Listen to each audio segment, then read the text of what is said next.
2021 akka lakkoofsa Itoophiyaatti immoo guraan dhala 4 bara 2013 keessummeessaan keessan marfaa dabalatee hidhamtoonni siyaasaa qaallittiitti hidhamanii jiran hangarraatti guyyaa 14ffaaf lagannaa nyaatarra ka jiran ta'uu fi akka isaan midhaan nyaatan gorsuuf maanguddoonni kaleessachitti argaman otoo milkaa'in deebi'uu isaanii abukaatoleen hidhamtootaa VOA'tti himanii jiru. Seenaa Yuunaayitid Isteetsi keessatti ka yeroo duraaf ta'e yakkalaalchi taayitaarraa buqqisa marsaa lammaffaa pireezidaantii Yuunaayitid Isteetsi duraanii Doonaald Tiraamp irratti geggeessamu kaleessa mana maree murtii seeraa yookaan senetii Yuunaayitid Isteetsi keessatti jalqabamee jira.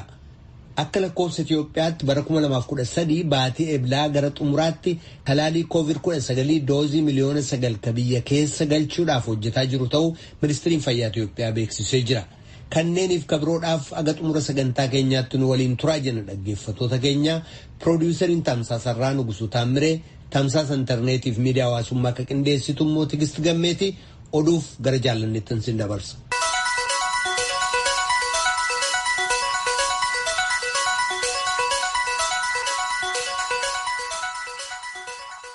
Attamoltan kabajamtoota dhaggeeffattoota keenyaa oduun har'aaf qabnu kunoo. Pireezidaantiin Itiyoophiyaa Saalawarq Zawudee daawwannaa guyyaa 2 Burundii seenanii jiru. Kaleessa magaalaa guddoo biyyattii yennaa seenan pireezidaantiin Burundii simannaa godhaniifi jiran. Daawwannaan isaanii kunis walitti dhufeenya biyyootii lameenii guddisuuf jedhamee jira. Galmoo Daawit gabaasa qaba. Kaleessa guyyaa gara Burundii ka'e malan pireezidaantiin Itiyoophiyaa Saalawarq Zawudee gaggeessitoota biyyattii waliin wal arganii marii gaggeessanii jiru. Kaleessa yeroo buufata xiyyaaraa Bujumburaa ga'an pireezidaantiin Burundii Haarawii Evariste Ndayishimiye simannaa taasisaniifii jiru. Achiis pireezidaantii Saalawarqii bakka gootonni Burundiitti awwaalamanitti abaaboo erga kaaniin booda giddugala oomisha xaa'oo biyyattii illee daawwataniiru jedhame. Yoo ibsa saba himaaleef kennanis kaayyoon daawwii isaanii walitti dhufeenya biyyoota kanaa daran jabeessuu ta'uu dubbatan. I would like to say that I'm extremely happy to be here in Bujumbura, a city that I have visited. Akkas jedhu pireezidaantii Saalawarq. As magaalaa Bujumburaa daawwiif dhufuu kiyyatti guddoon gammada. Kanaan dura biyyaan dhufee argee beeku ta'us amma akka pireezidaantii Itoophiyaatti asitti argamuu kiyya guddaan gammada. Biyyoonni kun lameenuu hariiroo gaarii qabu. Ta'us kanarra fooyyessuudha fedhiin keenya. Kanaafis qaamaan wal arganii mari'achuun waan barbaachiseefan as dhufee jedhan yoo dubbatan. Pireezidaantii Saalawarq dabalanii Burundii fi Itoophiyaan hariiroo dippiloomaasii gaarii qabaatan malee haga har'aa jilli qondaala mootummaa Itoophiyaa biyyatti daawwatee hin jiru jedhan. Isaan pireezidaantii Itoophiyaa jalqaba Burundii daawwatan ta'uu itti gammadanus biyyoonni lameen garuu walitti dhufeenya isaanii kanaa guddifachuu qabu turan jechuudhaan qeeqanii jiru. Ammas Burundiin Finfinneedhaa imbaasii ka qabdu yoo ta'u Itoophiyaan garuu Burundiitti haga yoonaa qoonsiilaa utoo hin banatin jirti. Gabaasa Sagalee Ameerikaaf Galmoo Daawit Naayiroobii. Boordiin filannoo ka biyyoolessaa paartilee siyaasaa waliin marii gaggeessaa jira. Kunis filannoo waxabajjii bara 2021tti karoorfame kan ilaaleen qophii gaggeeffamu irratti mari'achuuf ta'uun beekamee jira. Dura teessuun boordichaa Aadde Birtukaan Miidhagsaa waan haaraa jiru irratti hoogganoota paartileef ibsa kennanii jiru. Paartileen siyaasaa hangi tokko kan akka Koongireesii Federaalawaa Oromoo hoogganoonnii fi miseensonni isaa hidhaa keessa waan jiraniif yaaddoo qabaachuusaa ibseera. Paartiin biyya bulchaa jiru dabalatee hunduu haala jechuun danda'amuun walga'ii kanarratti hirmaataniiru. Gareen hoogganoota amantii fi maanguddoota biyyaa 40 ta'an of keessaa qabu wiixata darbee gara magaalaa Maqaleetti qajeeluudhaan kaleessaa farra achitti marii gaggeessuun beekamee jira. Mariin kunis ogeessota bulchiisa naannoo Tigraay kan yeroo jiraattota magaalaa hanga tokkoo fi godaantota manaaf qe'ee ofiirraa godaanan waliin gaggeeffame. Tigraayiif gargaarsi namoomaa hatattamaan akka barbaachisu waraanni Eertiraa Tigraay keessaa akka ba'u lafa Tigraay kan bulchiisi naannoo Amaaraa qabatee jiru akka gadhiisu hirmaattonni gaaffii dhiyeessuu isaanii gumiin dhaabbataan amantii kan Itoophiyaaf barreessaa akka ta'an Qasiis Taagaay Taaddala VOA'f ibsaniiru. Gareen kun hunduu wal gargaaree gargaarsa hatattamaa dhaqqabsiisuu akka qabu. Kanaafis jabaatee akka hojjetu gaaffii dhiyaate immoo mootummaa federaalaatti ka dhiyeessuuf jiru ta'uu dubbataniiru. Gama kaaniin abbootii amantii fi maanguddoota biyyaaf qaamonni biraan ammaan dura duula waraanaa gaggeeffamaa yeroo turetti deeggarsa gochuudhaan amma immoo maqaa gargaarsaa jedhuun Maqalee seenuu isaanii mormuun marsariitii intarneetiitiin guyyaa 3 fi waamicha dhiyaate hundee godhachuudhaan kaleessaaf har'a magaalaa Maqalee keessa manneen daldalaa jiran irra hedduun cufamuu akkasumas naannoo hanga tokko keessatti daandileen cufamanii gommaan gubataa akka ture beekamee jira. Bulchiinsi yeroo Tigraayiif dhaabbateef itti gaafatamtuu waajjira quunnamtii kata'an Adde Seenesh Nugusa VOA'f akka ibsanitti maanguddoonni biyyaaf abbootiin amantii gara Maqaleetti malan bulchiinsi naannoo Tigraay maal keessa akka jiru hubatanii qaama furmaataa ta'uun gargaaruuf dhufan jedhan. Kanaaf rakkoo jiru akka gaariitti hubachuu isaanii dubbataniiru. Muummichi ministeeraa Abiy Ahmedii fi mootummaa isaanii kan deeggarru bara bulchiinsa isaaniitti jijjiirama arguu keenyaaf fedhiin uummataa kabajamuu isaatii fi jechuudhaan bulchiinsa naannoo Sidaamaarraa kanneen magaalaa Hawaasaa keessatti har'a hiriiran ibsanii jiru. Xumura hiriira kanaarratti istaadiyeemii sadarkaa addunyaa kan magaalaa Hawaasaatti argamuun haasawaa kan dhageessan pireezidaantii bulchiinsa naannoo Sidaamaa obbo Dastaa Ledaamo jijjiiramni argame sirni federaalizimii inni dhugaan hojiirra akka oolee fi uummanni Sidaamaa hiree ofiin akka murteeffatuuf eehamamuun kanuma agarsiisaa jedhan.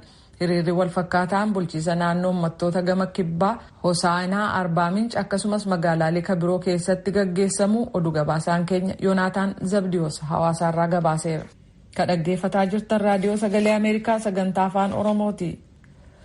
Deemokiraatonni mana maree Yuunaayitid Isteetsi keessaa pireezidaantii duraanii Doonaald Tiraamp irratti himannaa dhiyeessan roobii har'a karoora taa'anii seeraan ilaaluuf jiran amansiifachuuf akka jiran beekamee jira. Tiraamp mana maree Yuunaayitid Isteetsi irratti hokkara humnaan guutame akka gaggeeffamuuf godhan himata jedhus dabalata. Kanneen mana maree irraa himata dhiyeessanii fi gama kaaniin Tiraampiif falman yakkalaalcha gaggeeffamu irratti mataatti guyyaa 2 keessatti sa'aatii 16 kennamee fi yaada gama isaanii dhiyeeffatu. San booda seenataroonni yeroo sa'aatii 4 ta'uuf gaaffii akka dhiyeessan beekameera.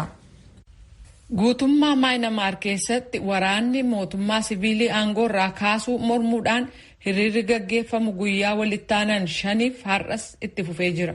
Waraanni garuu hiriirtota irratti humnaan gargaaramuu hammeessee jira. Humnootiin nageenyaa akeekkachiisaaf kadhukaasan yoo ta'u rasaasa laastika irraa hojjetamee fi bishaan ujummoon hiriirtota irratti biifuudhaan akka isaan addaan faca'an gochaa turan. Kunis hiriirtonni hedduun akka madaa'an godhee jira. Dooktoriin maqaan isaanii hin ibsamnee fi namoota miidhaman waldhaanuu isaanii dubbatan tokko VOA'f akka ibsanitti hiriirtota madaa'an keessaa yoo xiqqaate 2 rasaasaan tokko mataasaa inni kaan immoo qoma isaarra rukutamee jedhu. Oduun dhumaa Kooriyaan kibbaa tallaalii dhukkuba COVID-19 ittisu AstraZeneca fi Yuunivarsiitii Oksfordiin oomishame ga'eessotaaf akka kennamu raggaasistee jirti. Kunis tallaaliin kun hangam kanneen umrii dheeraa qabanii fi hojii quubsaa akka hojjetu odeeffannoon agarsiisu hin jiru yeroo jedhamaa jirutti. Ministiriin waa'ee nyaataa fi dawaalee hordofu kan Kooriyaa kibbaa tallaaliin COVID kan marsaa 2 kennamu kun hatattamaan hojiirra akka ooluuf har'a murteesse. Garuu kaampaaniin dawaa oomishan kan Biriteenii fi Siwiidin yaalii tallaalii kan sadarkaa dhumaa namoonni umriin isaanii 18 ol ta'eef kenname ba'ii maalii akka agarsiisaa jiru yoo ibsame qofaa jedhee jira. Oduun keenya kanuma.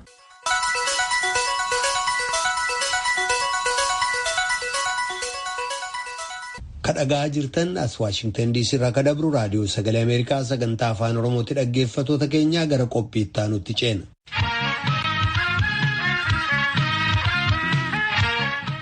Obbo Jawaar Mohaammadii fi hidhamtoonni siyaasaa Qaallittiitti hidhamanii jiran kaan agarraatti guyyaa 14ffaaf lagannaa nyaatarra kan jiran ta'uu fi akka isaan midhaan nyaatan gorsuuf maanguddoonni kaleessa achitti argamanii turan utuu milkaa'in deebi'uu isaanii abukaatoleen hidhamtootaa VOA'tti himanii jiru. Maanguddoonni kunniin lagannaan nyaataa kun balaa hamaa osoo hin dhaqqabsiisin dura qaamolee mootummaa dhimmichi ilaallatu waliin mari'achuuf kan yaada qaban ta'uun illee himamee jira.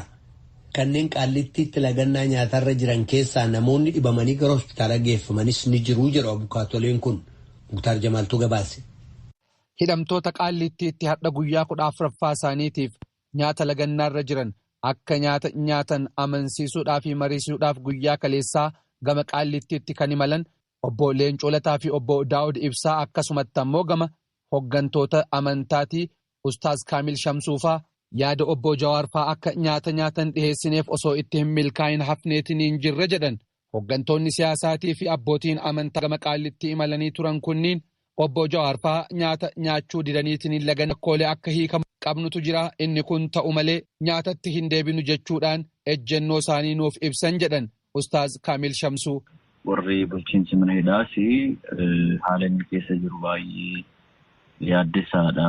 Haala jarri keessa jiranuu kanaafuu ulaa karaa waajjira galan hojjeessanii galaatii hamma dandeenyuun akka namummaattis akka oromummaattis kadhannee dadhabnee jirra.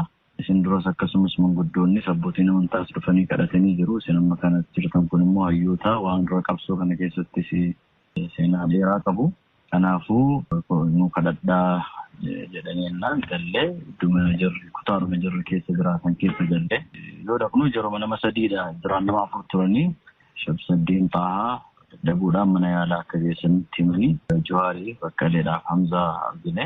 Kan olseen gara nama 16-17 wayiin taana. Hundinuu akkuma amanuun karaa amantiitiin karaa siyaasaatiin waan dandeenyuun manguddoonni baay'ee kadhatanii fedhiin uummataa kana miti waan jedhus itti kaasanii miidhaan isinirra gahu uummata keenya miidhaa kan jedhuun baay'ee kadhannee jirri immoo nuti kaayyoo qabna gaafii qabna gaafii kana manuu deebi'utti dhufuu keessaniif galatooma jedhanii nurraa fudhachuu hin dandeenye haalli ture kana. Hooggantoonni siyaasaa Qaallittiitti argaman kunniin torbaan lama dura yeroo lagannaa nyaataa eegalan gaafiilee kaasanii turan keessaa gaafiin lama deebi'uu isaanii kan dubbatan yoo ta'u innis haali qabiinsa mana hidhaa Koloneel Gammachuu Ayyaanaatii fi namoonni keelloo uffatanii mana murtiitti waan dhufaniif hidhamaniitiin turan gadi dhiifamuun fala argatullee rakkoolee siyaasa Oromoo bu'uurarraa hanga ammaa fala hin argatinii fi hammaachaatiin dhufetu jira jechuudhaanillee yaadanuuf dhiyeessaniitiin jiru jedhu. Rakkoon siyaasaa bu'uurarraa fala argachuu qaba jedhaniitiin hooggantoonni siyaasaa kunniin lagannaa nyaataa guyyaa 14 itti fufan kun maali jechaan kan gaafanne abukaatolee obbo Jawaar Mohaammed fa'aa keessaa tokko kan ta'an obbo Kadir Bulloo akkas jedhu. Warri asiin dura qabsaa'eetti nama 5,000 lubbuu isii itti wareege amma yeroo kana keessatti mana hidhaa federaalaa kana keessatti namni siyaasaan hidhamee jiru nama 5,000 asuma keessatti dhufa jiru. Garuu kana keessa warri saba Amaaraa fakkeenyaaf siyaasallee nama 4 hin ta'u. Kanaafuu Oromoon ofii dhiiga ofii jirsee dhufee jiraate keessatti biyya ofii salphachuu hin qabu kan jedhudha. Kan biraa paartiiwwan maqaa Oromootiin jiranuu kaansilii godhame seeraan kaansilii godhamee jiru yookaan dhoorkamanii akka hin dorgomne godhanii jiranii. Lammaffaa warri hafan lamaanuu ABO fi KFO'n amma isaanis warri miseensonni isaanii hooggantoonni isaanii gubbaa gadi hidhanii kan ta'an yoo ta'u warrummaan isaan hoogganuu akka sochooni ta'e yeroo ammaa haala uummata kanaaf waan tokko goone godhanii haala jiranii. Haa ta'u malee warri saba biraa keessatti warri mirga Oromoo akka hin kabajamne warri barbaadu tokkoffaa miidiyaan isaanii banamee fi lammaffaa paartii isaanii akka barbaadan sochoosanii ilmaata amma jiru kanaaf haala middaayaa ta'een kan godhan yoo ta'u kuni rakkoo kan uume waan ta'eef haala kana keessatti rakkoo keessa kan jiran ta'uu kan mul'isan yoo ta'u keessattuu haala kanaan Oromoon akka siyaasaa keessaa baatu Oromoon siyaasaa keessaa akka bayan kan godhame waan ta'u kan arguun uummata Oromootiif salphinna wanti nafsi keenya irratti kennuu fardinneef akkaataa kanaaf kana kan fakkaatu yoo ta'u isaan amma gaafiin isaan jiranii tokkoffaa Oromoota siyaasaan hidhame marti akka gadi dhiifamu lammaffaa biiroon uummata Oromoo paartiiwwan Oromoo seeraan ala cufamanii akka sochoone godhamu akka hayyamamu sadaffaa mootummaan wannaa siyaasaa biyyattii ka hudhee jiru kana banaafu baraa godheeti biyya dimokiraasiin biyyattii kana akka guddatu akka godhuudha kan fakkaatu gaafiin isaan kaasaa jiran. Hidhamtoonni Qaallittiitti nyaata lagatan kunniin miidhaa guddaa keessa jiraachuu kan dubbatan obbo Kadir Bulloo namoonni dhimma kanniin irratti yaada kennan jechaalee miira namaa tuqanirraa akka of qusatanillee waamicha dhiyeessan. Namoota hanga ammaa nyaata lagannaa kanarra jiran keessaa kanneen dhibamaniitiin gama hospitaalaatitti fudhatamanillee jiraachuu dubbatu obbo Kadir. Asiin dura Boonaa Tibbillee, Shamsaddiin Xahaa, Arafaa Abubakar fi Dajanii Xaafaa hospitaala galuu armaan dura himamee ture. Tokkoffaa Sabbooqaa Qaaqoo, lammaffaa Alamaayyoo Galataa kunniin hospitaala kan deeman yoo ta'u, sadaffaa Guutuu Mul'ataa dhibameera gara 7-8 yeroo ammaatitti. Mana sirreessaa Qaallittiitti argamaniitiin hooggansa mana sirreessichaatii fi obbo Jawaar Mohaammed fa'aa wajjin mari'achuu kan dubbatan Ustaaz Kaamil Shamsuu rakkoolee Lagannaa nyaataa kanaaf sababa jedhaniitiin obbo Jawaar Mohaammed fa'aa dhiyeessaniifillee dhaga'uu isaanii dubbatan. Rakkoon kun hammaateetiin balaa gama biraa osoo hin uumin durallee qaamota dhimmi ilaalu kan mootummaa waliinillee mari'achuudhaaf karoorfachuu dubbatu Ustaaz Kaamil. Namoonni achitti wal argine suni namoota kallattii adda addaatii qaama siyaasaa qaama adda addaa dhuunfaadhaan nama dhaqe garuu waan kana yoo danda'ame jaarsoliin manguddoon adda addaarraa dhufanii qaama dhimmi isaa ilaallatu qaama mootummaas dubbisuun akka qabamu akka callifamuu qabne kanarratti yaada walirree adda baanee ammatti garuu wanti tarkaanfiin achi booda goone hin jiru namuma dubbisuu waan kanatti hin callisinaa waan jiru manguddootu tokko abbootii amantaa adda addaa yaada kana hiruudhaa fi waan jiru kana ibsuu fi malee wanti amma kana jennee lafa keenya hin jiru. Haala fayyaa hidhamtoonni irra jiranii fi Komishinii Manneen Sirreessaa Federaalaarraa deebii argachuudhaaf dubbii himaa komishinichaa fi komishinara bulchiinsa komishinii mana sirreessaa Federaalaa argachuudhaaf irra deddeebiidhaan yaalii taasifnullee itti milkaa'uu hin dandeenye. Rakkoolee bu'uuraa siyaasa Oromoo keessatti mootummaan uumaatiin jira jedhaniitiin hidhamtoonni kunniin komataniin wal qabatee deebii akka nuuf kennaniif waajjira muummee ministiraatti hoogganaa giddugala ijaarsa sirna dimokiraasii kan ta'an Dr. Biqilaa Hurrisaa gaafannus dhimma kanarratti kan deebii kennu isaan osoo hin ta'in qaamolee haqaa ta'uu isaanii nuuf ibsan. Ittaansuudhaan illee gama abbaa alangaa federaalaatti akka deebii nuuf kennaniif dubbii himaa abbaa alangaa federaalaa obbo Awwal Sultaan gaafannaan gaafiin gaafatame dhimma siyaasaa ta'uu isaatiin wal qabatee dhimma seeraa fi haqaa irratti malee dhimma siyaasaa irratti deebii kennuudhaaf waajjirri isaanii akka aangoo hin qabne nuuf deebisan. Qaama dhimma kanarratti deebii kennu argannaaniin qabannee dhiyaanna. Gabaasa Sagalee Ameerikaatiif Muktaar Jamaal Finfinneerraa.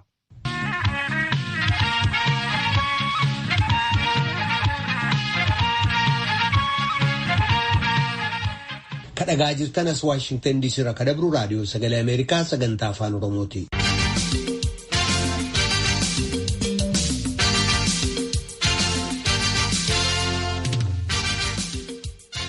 Seenaa Yuunaayitid Isteetsi keessatti kan yeroo duraatiif ta'e yakka laalchi taayitaarraa buqqisa marsaa lammaffaa pireezidaantii Yuunaayitid Isteetsi duraanii Doonaald Tiraamp irratti geggeessamu kaleessa mana maree murtii seeraa yookaan senetii Yuunaayitid Isteetsi keessatti jalqabamee jira. Senatoroonni biyyattii Tiraamp hokkara baatii tokko dura deeggartoota isaaniitiin US Capitol yookaan waajjira mana maree biyyattii irratti geggeessamee fi lubbuun namaa keessatti dhabame sana toosisa moo hin toosisne kan jedhu murteessuuf jiran. Gabaasaa Kaatiriin Jibsan tujubeetu dhiyeessa. Seenaa Yuunaayitid Isteetsi keessatti yeroo jalqabaaf pireezidantiin duraanii yeroo lama sanatiidhaan yakka laalchaaf akka dhiyaatutti murtaa'e. Doonaald Tiraamp hokkara kakaasan jedhamuudhaan himannaan irratti dhiyaate. Kijibaan filannoo bara 2020 anatu injifate jechuun labsuudhaan Tiraamp deeggartoonni isaanii bayii filannoo Joo Baayidaniif beekannaan akka hin kennamne akka morman kakaasan. Sagalee Dimookiraatotaa irra jireessa kan qabu dura taa'aa sanatii ka ta'an Chuck Schumer akkas jedhu.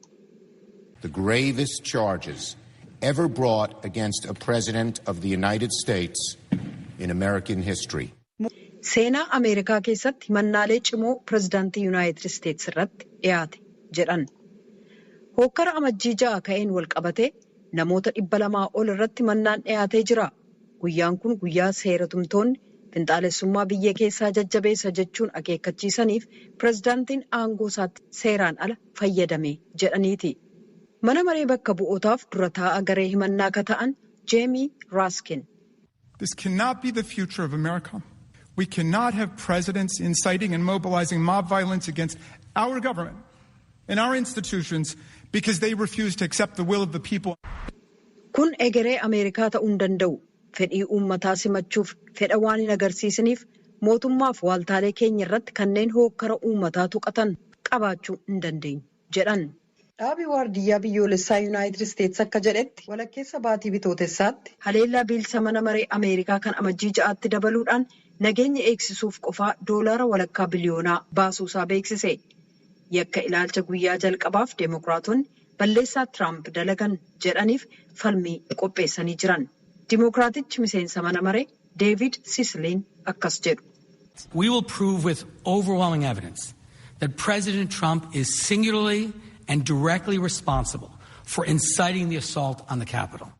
Pireezidaanti Tiraamp mana maree bakka bu'ootaa irratti haleellaan akka raawwatamu kakaasuudhaaf qofaaf kallattiin kan itti gaafataman ta'uu isaanii ragaa hedduudhaan mirkaneessina jedhan.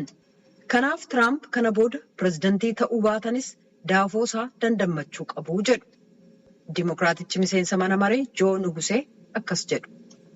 Presidents can't inflame insurrection in their final weeks and then walk away like nothing happened. Pirezidaantiiwwan torbanneen xumuraa yeroo hojii isaanii hokkara kaasanii homtuu akka hin uumamnetti deemuu hin danda'an jedhan. Balleessaa muruuf sagalee sanatii Yuunaayitid Isteets 3 keessaa harka 2tu barbaachisa. Fakkeenyaaf Dimookiraatonni jiran 50 himannaan akka dhiyaatuuf yoo sagalee kennan sana jechuun sanataroonni Rippaabilikaanotaa 17 Tiraamp balleessaa qabaachuu isaanii mirkaneessuu qabu. Tiraamp balleessaan itti muramee jennaan sanataroonni aangootti dhufuuf lammata akka hin dorgomne gochuuf irra deebi'anii sagalee kennuu qabu. Abukaatooleen isaanii sababaa dhugaan himannaa kanaa kaka'umsa siyaasaatii jechuun falmu. Gorsaan pirezidaanticha duraanii ka Doonaald Tiraamp Deevid Shoon akkas jedhu. For a great many Americans see this process for exactly what it is. A chance by a group of partisan politicians seeking to eliminate Donald Trump from the American political scene. Lammiiwwan Ameerikaa adeemsa kana sirriitti akka inni ta'e itti ilaalu. Tiraampiin waltajjii siyaasaa Ameerikaa irraa dhabamsiisuu kanneen barbaadaniif lammiiwwan Ameerikaa miliyoona 74 ol kanneen sagalee kennan mirgaaf kanneen ilaalcha isaanii siyaasaaf mul'ata Ameerikaaf qaban ibsuu fedhan irratti loogii oofuudha jedhan. Yakka ilaalchi garee lamaanuu sa'aatilee 16 falmiif ragaa akka dhiyeessan godhu roobii har'aas kan itti fufu yoo ta'u yoo xiqqaate hanga dilbata dhuftuutti itti fufa.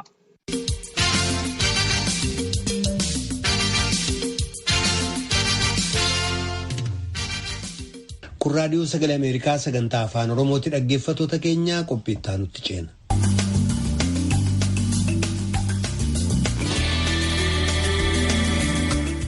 Akka lakkoofsa Itoophiyaatti bara 2013 baatii eblaa gara xumuraatti talaalii COVID-19 doozii miliyoona 9 ka biyya keessa galchuuf hojjetaa jiru ta'uu ministiriin fayyaa Itoophiyaa beeksisee jira.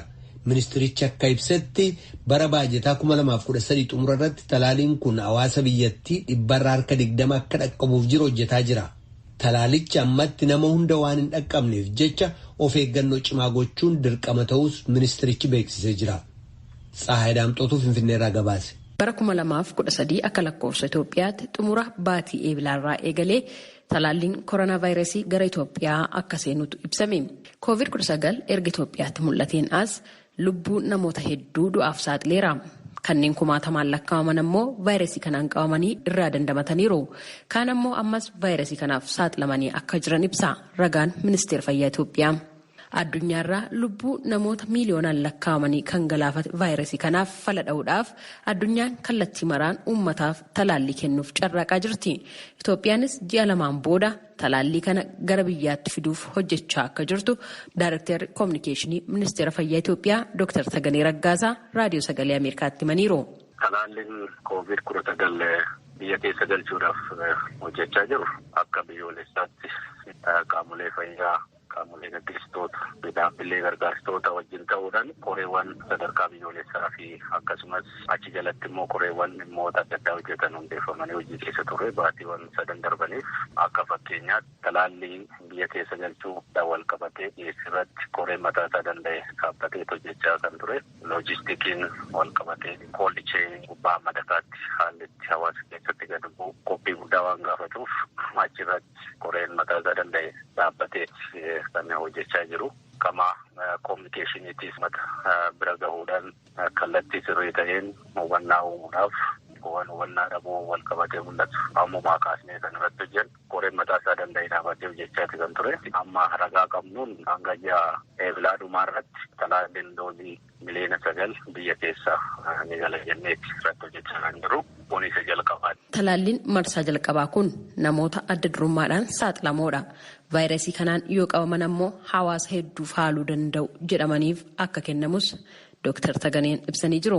Inni qofa osoo hin taane akka biyya kamittuu kutaa hawaasa hunda yeroo tokkotti waliin ga'uun rakkisaadha. Dhiyeessiin isaas akka addunyaatti kan murtaa'u waan ta'eef dhiyeessiin hanqinni dhiyeessii jiraachuu mala. Kanarraa ka'uudhaan nuti dursa kutaa hawaasaa kamtu argachuu qabaa. Dhukkuba koronaa vaayirasii kana ittisuu keessatti ittisuu qofa osoo hin taane tamsa'ina isaas to'achuuf xiqqeessuudhaaf kutaa hawaasaa kam dura saaxilamaadha kan jedhu laallee qoreewwan kana adda baasatti kan jiranii fakkeenyaaf hojjettoonni fayyaa, ogeessonni fayyaa fi akkasumas hojjettoonni naannoo fayyaa irratti hojjetan kutaa hawaasaa adda addaa keessatti immoo tajaajila hawaasummaa adda addaa dhaabbilee adda addaa keessatti hawaasaaf kan kennan saaxilamoodha.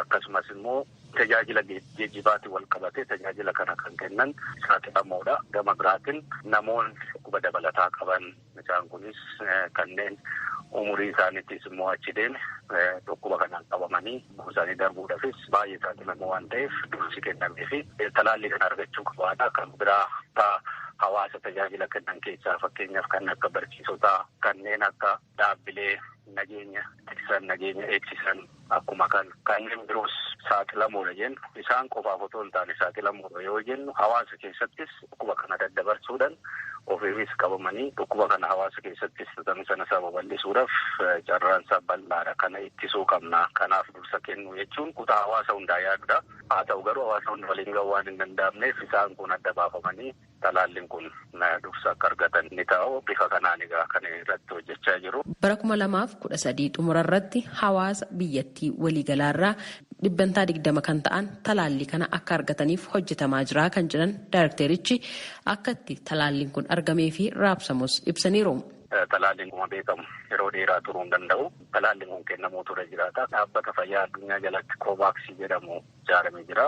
Biyyi keenyas achi keessatti tokko karaa sanaan kan biyya keessa galuudha. Haalli itti biyya keessa galu kallattii adda addaatiin gargaarsaan kan argamu jira. Bittaadhaan akka mootummaattis dhaabbilee adda addaa maallan walitti qabamaati kan jiru ammasii kan amma galu kunis kallattiin kana lamaan gargaarsanis dhaabbilee adda addaarraa doonaroota irraa kan argamu jira. Bittaadhaanis akkuma kana kontribiishiniin mootummaarraas abbootii qabeenyaas gama hundaanuu koreen risoorsii moobilaayiz godhu sadarkaa biyyaattis ijaaramee kan jiru. Inni kun kan itti fufuudha jechaadha. Haalli itti biyya keessatti kennamu jijjiiramni jiraachuu ni mala yeroo yerootti. Haa ta'u garuu kutaa hawaasaa adda addaa amma adda baafaman kana haalli itti bilisaan bira gahuu danda'u kan irratti hojjetamaati kan jiru. Talaalliin kun akkuma biyya keessa galeen yeroo netootti hin laatamne qophiin dursaas kan godhamaa ture fi godhamaa jiru. Kanaaf kutaa silaa bira qaqqabee talaalliin kun akka kennamu keessumaa immoo hojjettoota fayyaa ogeessota fayyaatiif leenjiin ammaa kaasee kennamuuf deemamaati kan jiru. Leenjiin barbaachisaadha. Talaalliin kun bifattiin qulqullinni isaa eegamee sadarkaa istaandardii addunyaa irratti baheen aga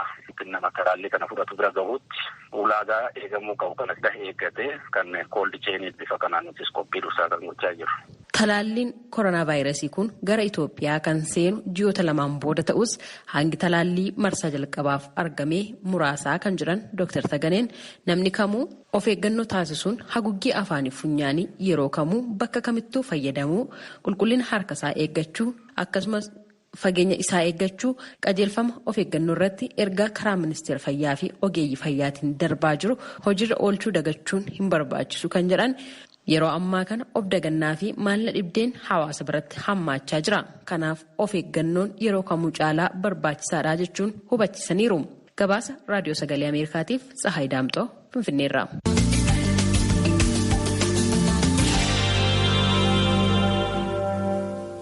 Kan dhaggeeffachaa jirtan as Waashingtan DC irraa kan dabru Raadiyoo Sagalee Ameerikaa sagantaa afaan Oromooti. Raadiyoon Sagalee Ameerikaa galgala keessaa sa'a 2:00 jalqabee haga sa'a 3tti meetir baandii 22 yookaan kiilooheerzii 13,765 irratti meetir baandii 25 yookaan kiilooheerzii 12,040 irratti akkasumas meetir baandii 31 yookaan kiilooheerzii 12,485 irratti wixataa haga jimaataatti qophii afaan Oromootiin dabarsu asirratti raawwata. Qophii boruutiin walitti deebinaa